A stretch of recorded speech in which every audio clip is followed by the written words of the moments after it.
Philippians chapter 4, we left off last week in verse 7. Let's pick up the story. Chapter 4, verse 8. Here we go. Finally, brothers and sisters, whatever is true, whatever is noble, whatever is right, whatever is pure, whatever is lovely, whatever is admirable, if anything is excellent or praiseworthy, think about such things. Whatever you have learned or received or heard from me or seen in me, put it into practice, and the God of peace will be with you. Paul is wrapping up his letter to the Philippians with examples of what, quote, stand firm in the Lord, end quote, chapter 4, verse 1, looks like in day-to-day life. He says, be of the same mind in 2. Rejoice in the Lord always in 4. Let your gentleness be evident to all in 5. Do not be anxious for what? Anything, yes, last week. But in every situation, by prayer and petition with thanksgiving, present your requests to God. And then he says, finally, in 8. And in Greek, that word can be translated in addition to, or one last thing. And the one last thing is, quote, think about such things. Now, the word think in Greek, or the original language, is logizomai. Can you say logizomai? Well done. And it can be translated think, ponder, dwell, reflect, muse, ruminate, imagine, daydream, focus on, chew on, mull over, or meditate. In fact, quite a few of your translations opt for meditate because Paul is a Jewish rabbi. And in spite of the fact that the word is Greek, the imagery is of Hebrew meditation. Think of Psalm 1, blessed is the man who meditates on the Torah or the law day and night. He shall be like a tree planted by rivers of living water, end quote. Now notice Paul says think about or meditate on such things. There's a cosmic gap between Eastern meditation and Hebrew meditation. Eastern meditation is about emptying your mind. But Hebrew meditation, on the other hand, is about filling your mind, meaning it's not just about getting the toxic thoughts out of your brain, but it's about also getting life-giving, healing thoughts into your mind. Paul is calling the Philippians, as well as you and me, to fill up our minds. Well, with what? Well, Paul lays out a laundry list of the kinds of things you and I should think about. Here's the plan. Let's work through the list one by one. Does that sound okay? Yeah. 3 of you. Okay. Here we go. First off, Paul says, whatever is true. The word true in Greek is alethetes, and it means that which corresponds to reality. Which I think is interesting because Paul just left off harping about anxiety. Think back to chapter 4, verse 6. Do not be anxious about anything, but in every situation by prayer and petition with thanksgiving, present your requests to God, and the peace of God, which transcends understanding, will guard your hearts and your minds in King Jesus. Anxiety is all about what is untrue. Am I right? It's all about the what ifs. It's all about hypotheticals. What if this happens? What if that happens? It's not about reality. It's about what may or may not become reality in time. That's why 90% of the things that you and I worry about never happen. Am I right? We toss, we turn, we think, we worry and fret, and we bite fingernails, and 90% of the stuff never actually happens. Why? Because it's hypotheticals. It's not reality. Paul is saying, listen, you should think about what is true, about reality, not about all the hypotheticals and the what ifs and fear about the future and what if this happens, what if that happens, and my job and unemployment and bills and no, think about what is true. It's one of the many reasons that you should read the scriptures every single day, because when you open up your Bible and read, you read truth. You are filling your mind with, okay, yeah, that is the real true story of the world. Oh yeah, that is ultimate reality. Oh yeah, all that other stuff, no, that's not right. Think, Paul says, about what is true. Secondly, whatever is noble, or semnos in Greek. The word was used in the ancient world for behavior that was fitting for the nobility, nobility, or the aristocracy or royalty. Think of a few months ago, Prince Harry in Las Vegas, right? The scandal, playing strip poker in his hotel room. Why was that a scandal? I mean, he's what? How old is Prince Harry? 20-ish? How old? All you single girls should know, right? He is available, right? What is he, 20, 21, 22? I don't know. Why is that a scandal? I mean, that's boys will be boys, right? Because he's royalty. He's not a frat boy from U of O, right? God bless you, Ducks. He's royalty. And we expect him to act like royalty because he's nobility, right? It's funny because, in a sense, the same is true of you and me. You are sons and daughters of the King of the universe. Or I think of that line in Ephesians, walk worthy of the calling you have received. Or put another way, live up to who you really are.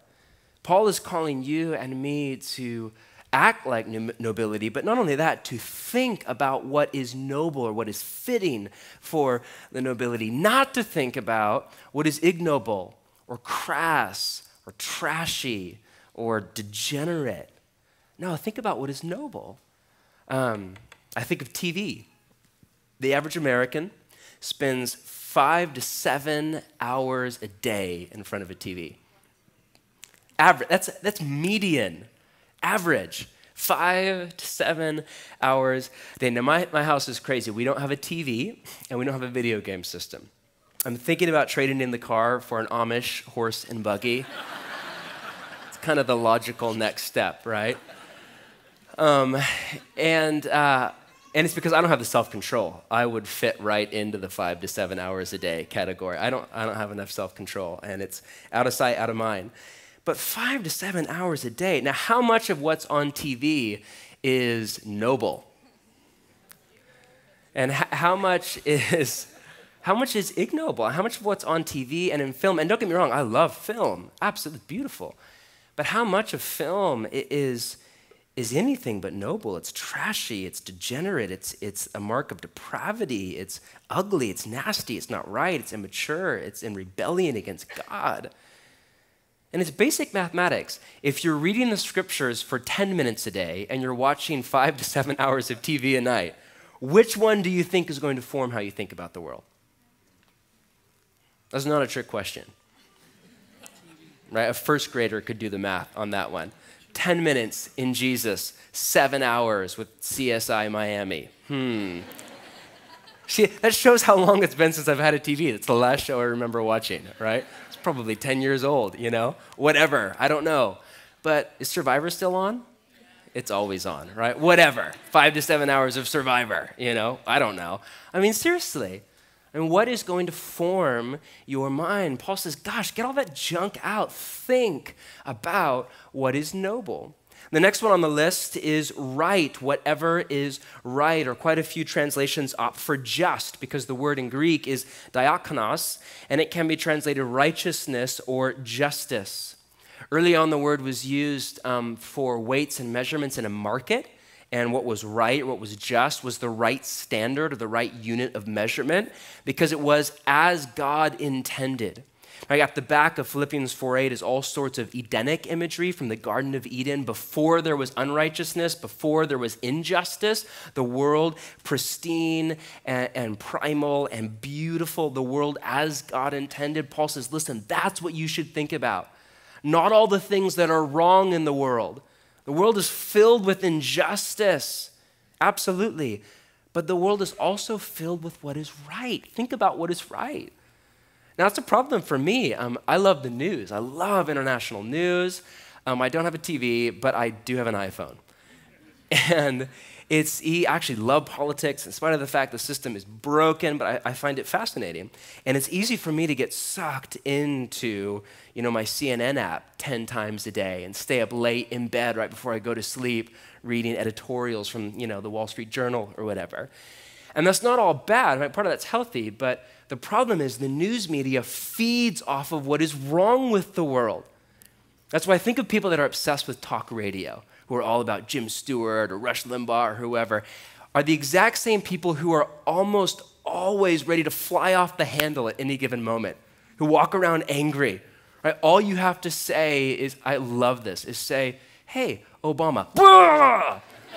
Or hey, Romney, rah! You know what I mean? It's like people ready to fly off the handle at a moment's notice. Why? Because all they think about is what's wrong with the world. And trust me, there's a bunch that's wrong with the world. But the news media is not an accurate representation of reality. It's business, it's profit. And it's easy to get sucked in and to start believing the lie and forget about what is right and what is just in the world. But the fact that Jesus is the king of the universe and his kingdom is spread. I mean, case in point, there's less violence in the world today than ever before in world history. But yet so many people, in particular in the West, think the world is falling apart at the seams because we have more access to violence in the world than ever before because of the media. In reality, the world every single year is getting more and more and more in line with the kingdom of God as the rule and the reign of Jesus spreads all over the planet. But it's easy to get sucked in. Paul says, no, think about, there's a time and a place for all of that. We are here to fight injustice as followers of Jesus, but think about what is right or just. Next up on the list is pure. The word pure is hagnos in the original language, and it means not mixed or adulterated with any other substance or material. Pure as in pure bread, right? Your mind should be pure. It should be not mixed with sin. No lust, no fantasy, you married couples, men and women. No pornography. Or on the other side of the spectrum, no anger and bitterness and unforgiveness replaying in your head what happened a year ago. How many of you do that? You replay a conversation, you replay an event, you replay a broken time in your life over and over from a year ago, from a decade ago, from 3 decades, over and over and over. No, get all of that junk out of your mind. Think about what is pure, what is not mixed with sin, that is free from all of that. Think, Paul says, about what is pure. Next one on the list, he says lovely, whatever is lovely, or prosphiles in Greek. It can be translated beautiful or pleasing. You know that feeling you get when you see a beautiful human being or a beautiful work of art, or I'm an architecture nerd, a beautiful building, or mountains or the ocean. You know that feeling? That is lovely. You know that feeling you get when you taste good food or drink, coffee, or you listen to good music, or you're with family and you're with friends, when you do what you love. Maybe it's you. Last night, I started a fire. Oh. You know that feeling when you're by a fire with a cup of tea and a good book, or basketball, whatever is your thing, right? Whatever. I'm the nerd, okay? Whatever. You know that feeling? That's prosphiles. That's lovely, what is beautiful, what is pleasing in the world. Paul says, listen, think on what is lovely, on what floods your soul with emotions of joy and peace. Not on what is ugly and displeasing and floods your soul with anxiety and depression and fear and what if and sorrow. No, don't think of, there's a time and a place, yes. We live in a broken world, but as a general rule, think about what is lovely. And he goes on, what is admirable. The word admirable is euphemos in Greek, and it can be translated of good report or well recommended. If somebody were to ask you, what are you thinking about right now? And you were to say, I'm thinking about ... Could they say, oh, really? I hear that's great. I hear great things about that. Or would they say, really? You're thinking about that? Why? That's lousy. Is it any wonder you're anxious and depressed all the time? Right? Seriously.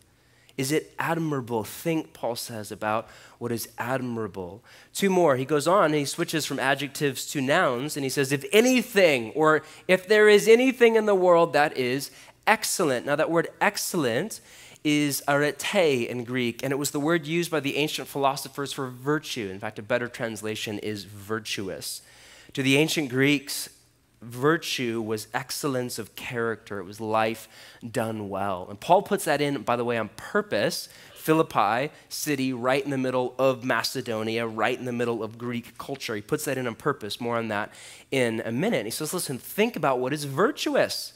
Well, the Greek philosophers have been saying for hundreds of years what is excellence of character. Not about all the stuff that is, in today's language, ungodly, right, or upside down. No, think about what is excellent or virtuous. And then last on the list, he says praiseworthy, or epenos in Greek. That word is self-explanatory. It's anything that is deserving of praise. What if I were to take your thought life, and there's a new Apple device that's able to put your thought life up on the screens? Not really, but somebody said last hour, they're actually working on that, and it scared me to death. But what if I could, with my iThought or whatever, put your thought life up on the screens for all to see? Could people watch your thought life play out and say, that's praiseworthy, let's worship? Oh my gosh, that is true. That is noble, that is right, that's praiseworthy. Let's worship God. Wow, what are you thinking about the future? Oh, wow, that's praiseworthy. Let's worship the creator of life. Is it praiseworthy? That's what your mind should be filled with, Paul says. Think about what is praiseworthy, whatever is true, noble, right, pure, lovely, admirable, if anything is excellent or praiseworthy. Next slide. Paul is calling the Philippians and you and me to look out on the world and to celebrate the goodness of God in all creation. One of the first things that scholars point out in the text is that in the laundry list of true, noble, right, there's nothing that is distinctively gospel. I mean, it could have been, not Philippians as a whole, which is all about the gospel and Jesus, but Philippians 4:8. There's nothing in the list that could not have been ripped right out of any ancient book on virtue by any of the ancient Greek philosophers, Aristotle, or later after that, Seneca or Epicurus. Like nothing. It's right. They would have loved that list. There's nothing that is distinctively Christian per se. What does that mean?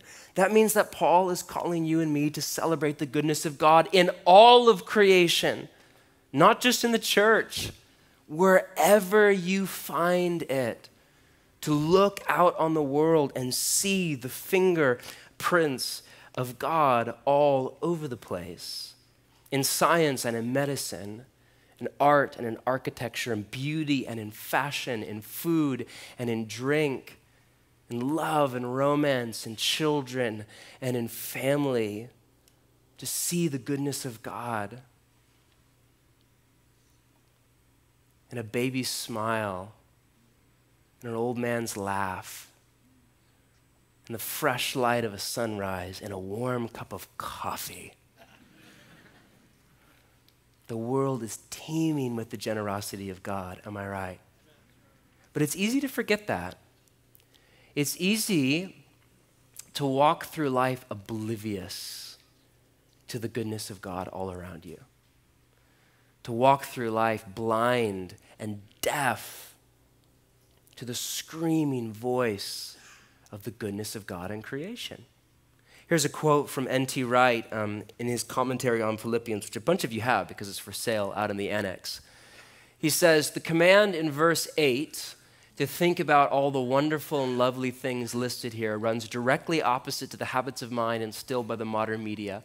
Read the newspapers. Their stock in trade is anything that is untrue, unholy, unjust, impure, ugly, of ill repute, vicious, and blameworthy. Is that a true representation of God's good and beautiful world? How are you going to celebrate the goodness of the Creator if you feed your mind only on the place in the world which humans have made ugly? How are you going to take steps to fill your mind instead with all the things that God has given us to be legitimately pleased with and to enjoy and celebrate? Because that's God's heart for you, to fill up your mind with all that is good in the world and to celebrate the generosity of God. But Reich sparks a question, and it's a valid, legitimate question. What about evil in the world? Right? We live in a world that is filled with what is untrue and what is ignoble and what is unjust. All that's right. What about evil in the world? Well, keep reading. Look down at your Bibles. 9, Paul goes on to say, whatever you have learned or received or heard from me or seen in me, put it into practice. How do you know what is good and what is evil, what you should think about and what you should not think about? Well, Paul says two things. First off, whatever you have learned from my teachings, which are now called Romans, 1 Corinthians, 2 Corinthians, Galatians, Ephesians, Philippians, right? My teachings, whatever you have learned from me and received from me. That word received is a technical term in the New Testament and in ancient Greek literature for authoritative tradition passed down from one generation to the next, what you and I call the scriptures or the Bible. He's saying, listen, in today's language, read the scriptures every single day. That's how you know what is good, what is evil, what to think about, what not to think about. I mean, you start whatever you have learned from me, my teachings, like fill your mind with the scriptures. And then secondly, he says, or heard from me or seen in me. Meaning, look at my life, right? I'm a living example of how to. How can Paul say that? Well, Paul is a follower of Jesus, right? In another spot, he says, follow me as I follow the King. Right? And Jesus, the King, is the filter for how you and I, he's the lens for how you and I view the world. Jesus and the gospel of Jesus is how we know what to critique as evil and what to celebrate as good. Because we have to do both, am I right? Most people pick one of the two. Some people's worldview is rooted in Genesis 1. Hey, God created the heavens and the earth, and when he was done, he said, it is good, let's party. Others' worldview is rooted in Genesis 3. The world is sinful. Let's go to church. Right? And the reality is that both are true. Genesis 1 and Genesis 3 are the gospel. God created the world. He created food and drink and music and beauty and sexuality. And all of that was created by God. And at its core, it's good. It's a gift from God to the world, to you and me. But we screwed it up in the garden a long time ago. And because of sin, quite a lot of that has been corrupted and warped. And now it's evil, right? There is evil in the world. And Jesus and the gospel of Jesus is the filter to know how you and I know what to critique as evil and from the enemy and what to celebrate as good from God. And Paul is saying, listen, find the good in creation. We know all about the evil, right? I get push notifications on my iPhone about the evil from CNN. We know all, but find the goodness because it's actually all over the place. It's actually right and left. Find the goodness of God in creation and think about that. And then he goes on from there, and the last thing Paul says is, and if you do, the God of peace will be with you. Notice there's a connection between how you think and peace. Or put another way, there's a symbiotic relationship between your thinking and your feeling. That is true not only theologically from cover to cover in the scriptures, but scientifically. I mean, that is how kind of the human body is hardwired by God, right? What starts in your head, your brain, your thought life, your imagination, ends up in your heart, in your feeling, in your emotions and what you and I call the soul. Right? If you think about what is true and noble and right and pure and lovely and on down the list, well, then the God of peace will be with you. But the bummer is the exact opposite is true as well. If you think about what is untrue, what is ignoble, I forget what's the third one. I'm tired. I've been sick for 2 weeks. Whatever the third one is, right? If you think about all that stuff, what is impure, what is ugly in the world, what is blameworthy, well, then you are going to be filled with anxiety and depression and fear and anger and doubt and darkness because your thinking and your feeling are interconnected. That's the way God made you. In my opinion, we don't talk enough about the mind in the church. There's so much talk about the heart. I'm all for that. But the life of the mind is central to the way of Jesus. In fact, Jesus said the greatest commandment in all of the Torah, or the scriptures of Jesus' day, was to love the Lord your God with all your heart, all your soul, and all your what? Mind, and all your strength.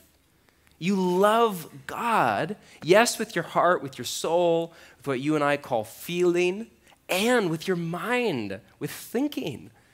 You love God by learning. That's why I'm teaching right now, right? We love God by learning. We love God with a thought life, with a mind that is filled up with what is right, what is true, what is noble, what is beautiful in the world. That's how you love God. Your mind is either an act of worship to God or an act of rebellion against God. One or the other. Which one? What is your mind like? What is my mind like? Is it filled with good or filled with evil? Is it filled with what is true and noble and right and pure and lovely and admirable and excellent and praiseworthy? Or is it filled with all the other stuff? Is it filled with hope and optimism and faith and trust? Or is it filled with fear and negativity and pessimism and anxiety and the what-ifs about the future? Is it filled with love or is it filled with bitterness and hate and rage? What's in your mind? There's a line in the Hebrew wisdom literature that says, as a man thinks in his heart, so is he. I think it was FDR who said, men are not prisoners of fate, but prisoners of their own minds. Oh, there's so much truth in that. Some of you are literally prisoners of your own minds. Now this weekend, to be honest, I'm speaking out of my weakness, not out of my strength. I'm introverted by nature, which means I'm in my head all the time. And that's not always a great thing. The last 6 months, in particular last year, but last 6 months, anxiety's always been a weak spot in my life. And I was doing way better. And then in the last 6 months to a year, gosh, so much anxiety. And God's been speaking to me about kind of patterns in my thought life that are broken, that are not right. My mind is filled with so much junk that is anything but true and noble and right and pure and lovely. So much fear, so much anxiety, so much doubt, so much second guessing, so much insecurity. It's all in there. Is it any wonder I'm anxious all the time? Is it any wonder? What, are you kidding me? Absolutely. There's a line that sticks out to me from Paul's letter to the church in Corinth. He writes, "For though we live in the world, we do not wage war as the world does." And God spoke this over me years ago, and I keep coming back. The weapons we fight with are not the weapons of the world. On the contrary, they have divine power to demolish strongholds. We demolish arguments and every pretension that sets itself up against the knowledge of God, and we take every what? Thought. How many of them? Every thought captive to make it obedient to Christ. What a crazy idea. Paul says, listen, there are strongholds in your mind. That word strongholds in Greek was used for military castles or fortresses dug into the side of a mountain that were unreachable and impenetrable.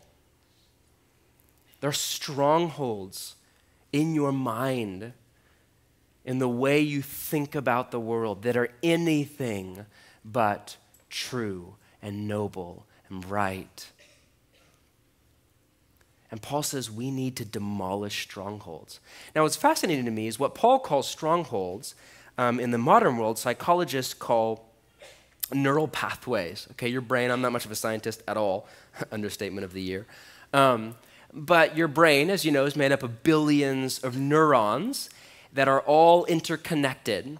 And when you repeat a thought or an action, you start to form neural pathways where your neurons are all connected together and your thoughts start to flow through, electrical impulses, literally, start to flow through your brain at a rapid pace. And the more you repeat a thought, the more you repeat an action, the more the neural pathways form and end up set in stone, and you start to actually think what you and I call automatically, right? It's the way you think about the world, and it might be good or it might be evil.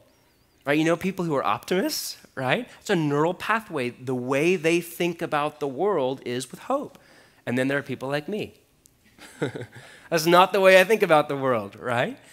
And it's crazy to me. I read, to prep for this week's end sermon, the last week I read 3 books on psychology, which is weird, but it's what you do, right? And it was fascinating to me. There's a whole new brand. One was by a neurologist, and it was all on a new idea called neuroplasticity, which is crazy. It's the idea that your brain is plastic. It's not concrete. It's not set in stone. Psychologists used to think that, listen, by your late teens, by 20 or so, you are who you are, right? I think of the saying, you can't teach an old dog new tricks, right? Your brain, the way you think about the world is set in stone. But that is now like scientifically proven to not be true. The idea of plasticity is that your brain can change. Your brain can actually grow. It's a muscle. It's an organ, right? It can actually literally grow, and it can change. And if you have neural pathways down one direction towards negativity or whatever, you can actually change the way your brain works. And then a couple other books I read were fascinating. They're on a new field of psychology called positive psychology, which is about 10 years old, and it started with a few guys out of Harvard who said, listen, psychologists only study unhappy people. Only. Why don't we study happy people, right? And instead of just trying to make miserable people normal, why don't we start trying to make normal people happy, right? Not this true story. Nobody had ever done that before. Okay? 1998 was the first year a psychologist in Harvard started to study happiness. And for the last, 14 years, hundreds of studies have been done out of Harvard and Stanford and top universities all over the world, a brand new field of science, positive psychology, on the happiest people in the world. And what cracks me up is all the findings, right? Here's like I read one book by a dude out of Harvard. Here's the primary takeaway. That the American myth is, if I'm successful, then I'll be happy. And guess what? It's not true. Shocker of all shockers.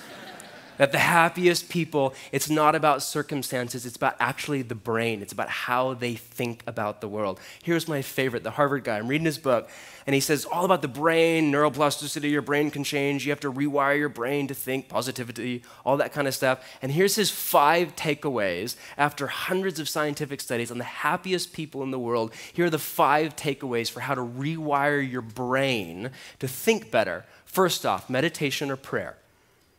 Are we fans of either? Yes. Hebrew meditation, not Eastern, but yes.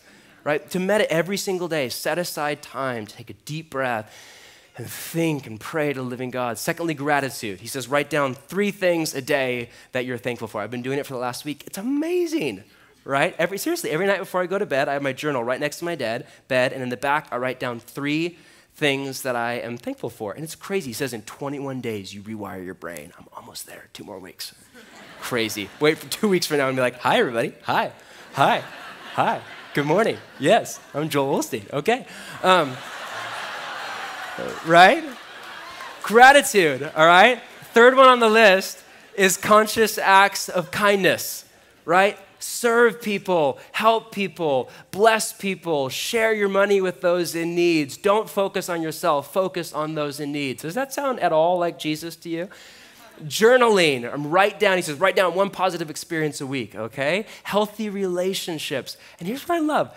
Every single thing on that list, followers of Jesus have been saying for thousands of years, Psychologists and researchers are just now waking up to what the authors of the scripture have been saying literally for thousands and thousands of years. I mean, there's nothing on that list that is not straight up the way of Jesus, right? In fact, all four of the five are in Philippians. Journaling doesn't make it into Philippians, but there's no moleskin and, Barnes & Noble in Philippians. But all the other four, I mean, it's right there.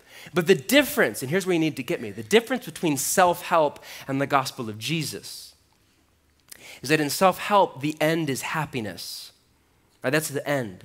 In the gospel, the end is Jesus. Paul says, think about what is right and true, noble and lovely and pure, all of that, but he does not say, and then you will be happy. Although that's true. But he says, and then the God of peace will be with you. To Paul, this is not a narcissistic self-help technique. It's truth, absolutely. But to Paul, this is about God. This is about Jesus. This is about the God of peace. And what we're just now waking up to is what God has been saying all along. How you think matters. What a man thinks, he becomes. That is flat out true. If your mind is filled with all that is wrong in the world, well, okay. But if your mind is filled with what is true, what is noble, then the God of peace will be with you. And that is my prayer for you in the coming weeks and months and years, because it's not going to happen in a weekend, right? You're not going to reprogram your brain in a sermon, right? But in the coming weeks and months and years, may you demolish the strongholds in your life, the strongholds in your thought life, the strongholds in how you think about the world, strongholds of grumbling and fear and cynicism and negativity, the brokenness of the world. May you relearn how to think as an act of worship to the living God. May you think about what is true and what is noble and what is right and what is pure and what is lovely and what is admirable and what is excellent and what is praiseworthy. And may the God of peace be with you.